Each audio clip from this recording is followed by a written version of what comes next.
As Betty and Bob sit in the darkness of Betty's room, discussing their plan to offer themselves to the priest of the jungle guard in Dorothy's place, they hear soft footsteps on the veranda of the inn. To their amazement, Dr. Shaw tiptoes to the door, pauses a moment, and goes away. They wait. When they hear nothing more, they decide to go at once. Opening the door, they slip out into the blackness of the jungle night. The present act opened 1 hour later. Chandu the Magician.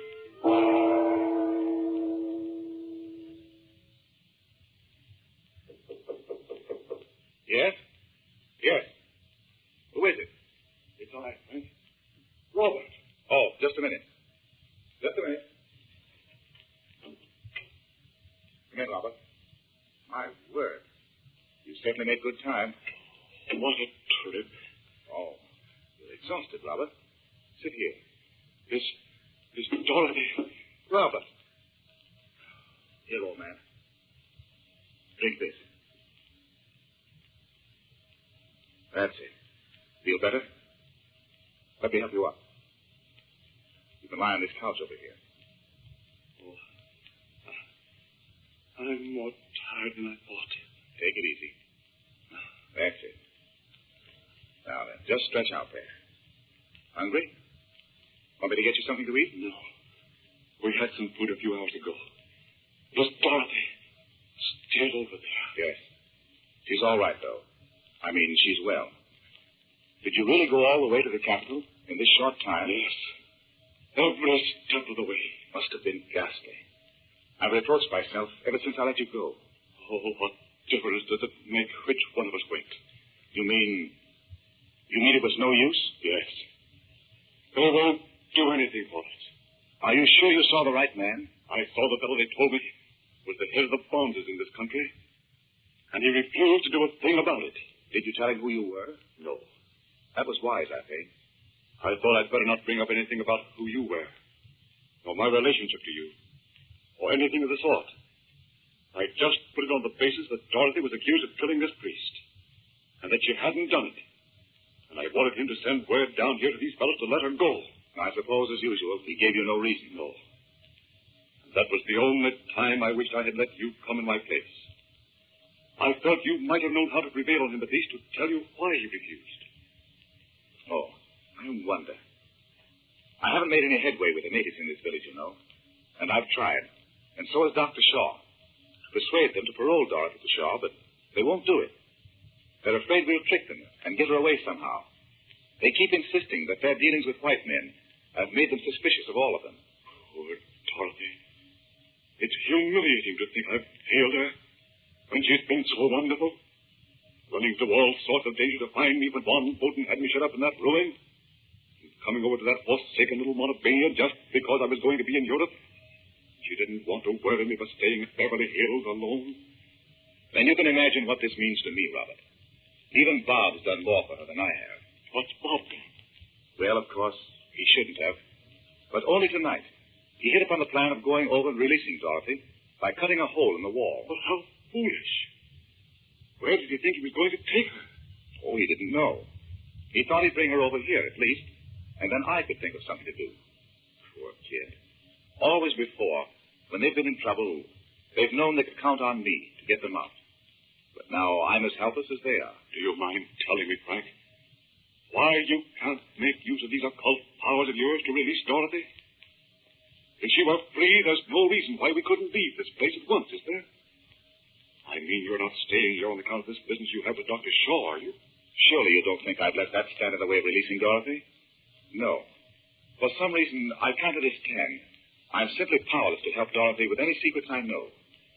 I've been sitting here ever since I brought Bob back from that hut, and I can't figure it out. The strange thing about it is, I seem to be able to do anything except that. What do you mean? Well, just this. Tonight, when Bob went over there, tried this foolish scheme of his, I missed it, of course, and somehow I knew where he'd gone. I ran over, and there he was, beside a hole he'd already cut in the wall, and a big native was standing beside him with one of those long knives. Great. Yes, I was just in time. Without stopping to think, I put into practice a thing I've known for years. I told the fellow to go back to his hut and go to bed. And in the morning, he would remember nothing that had occurred. Do you mean to say it worked? Of course it worked. And then Bob told me he tied him up, the guard they have at the door, after knocking him unconscious. Did Bob walk right up to the guard and knock him down? Yes, he did. I wonder the fellow didn't knife him. He didn't see him in time. Well, did you use this hypnotism or whatever it is on the guard as well? Yes. It's not hypnotism, of course. He'll be all right. He won't remember a thing about it. But what about the hole Bob cut in the wall? I told the guard to mend it, and that a tree had fallen near the hut and damaged the wall. You see, that's not so. Oh, but it is so. You don't mean to say you cut down a tree? No. I just caused one to fall in such a way that the branch hit the wall at that point. Does Dorothy know all this? I imagine she heard most of it. Those walls are pretty thin. Do you suppose... Oh, no, that couldn't be. What? Don't hesitate to speak of my failure, Robert. Nothing could possibly make me feel worse than I do. What do you mean? Well, of course, I know nothing whatever about these secrets. But I do know this.